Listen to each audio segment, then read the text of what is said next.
Welcome to the IHS, to the IHC 2025 Seoul again. We are in the studio with another superstar, Miji Lee from Korea. We saw you 2 years ago in Seoul and you blew us away with all the achievements and all the amazing work that you've been doing for HADEC. Welcome.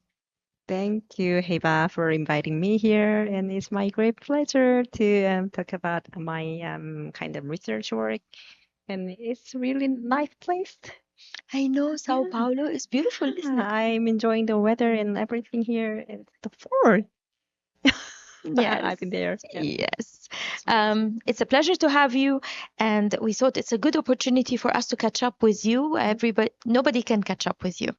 The amount of research and amount of work that you have done has been phenomenal, and is actually something that we would like to learn more about this. Tell us, how do you do this? Oh, it's pretty much I think it's overestimation I of don't. me. Yeah.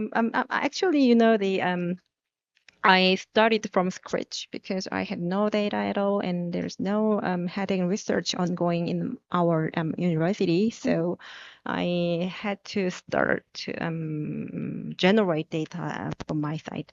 But the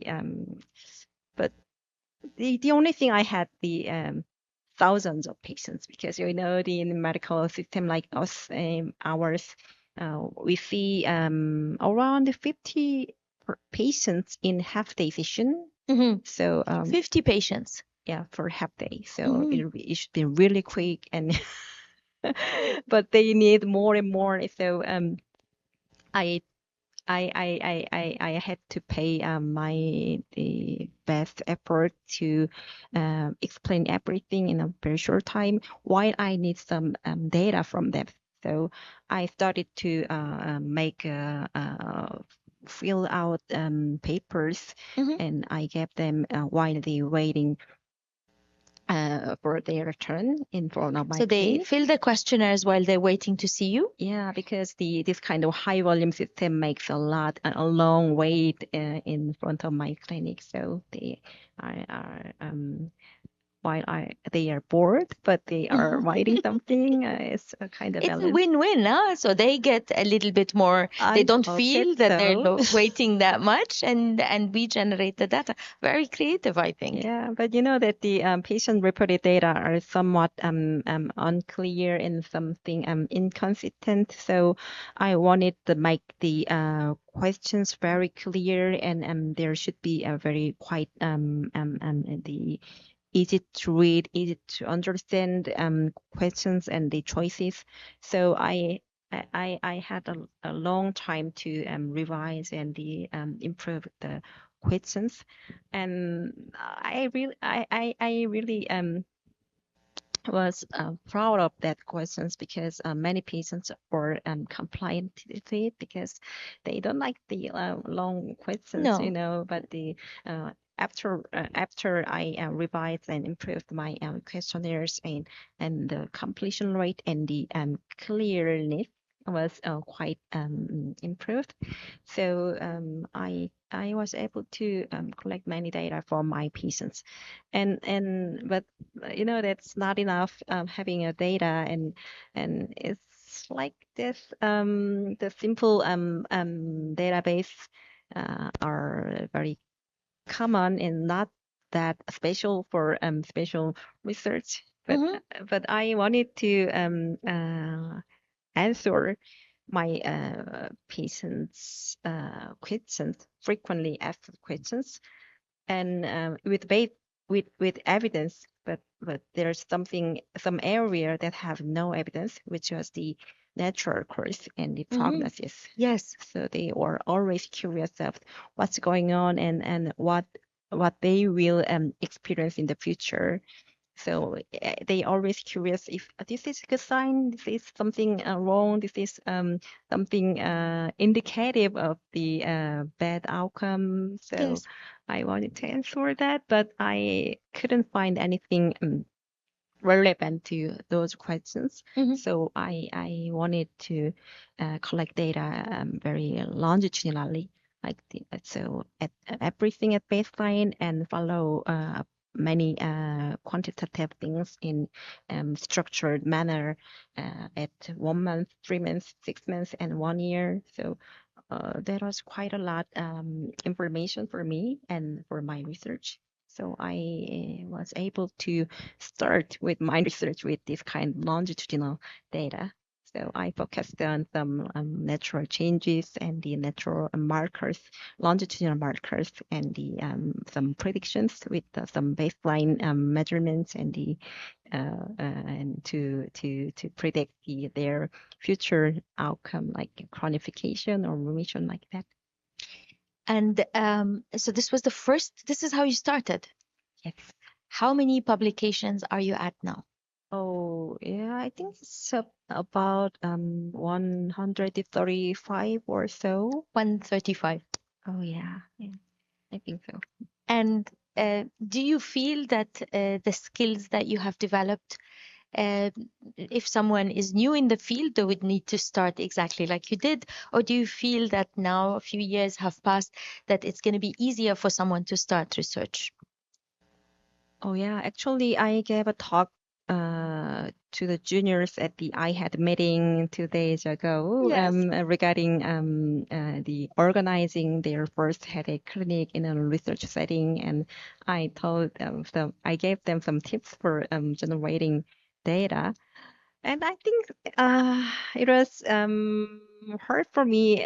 Actually, the collecting data is the rather easier part Oh, it was easier to collect the data. What was the difficult part then? to implement that into like Excels and Access like that. Someone has to do it. So To bring it from the paper and put it and yeah, input, doing the input into the yeah. computer and into the data sheet that you're working with. It requires a lot of work. But in nowadays, the AI assisted language program like natural language models that can and easily translate the speeches and spoken conversation in here and into the database. So I think it will make things easier in the future. Not right now, But there have been advances, yeah, and you feel that these advances are going to make research I hope easier. so. Yeah. What are your hopes for the future of research in headache? What is your dream research project that you still haven't done? Oh yeah. Actually, there are many things I hope I'm hoping, but Of course, I'm oh sure, but yeah. what is a subject that you really want to answer? Or Oh yeah. One is the I think it's the everyone's dream is a precision medicine in migraine. So we diagnose migraine with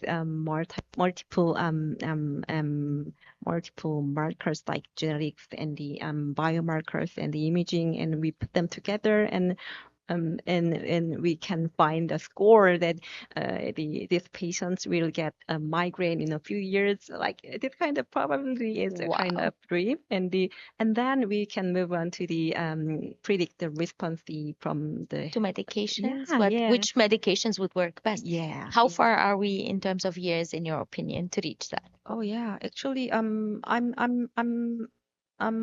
funded by our national research funding to do kind of multi-omics and the functional imaging, but I'm way too far from my goal. But I found they are happening in like in Taiwan and the in Harvard, so I think it may not be so long to achieve that goal because something innovative are happening everywhere in the world, and we can if we can put them together, maybe.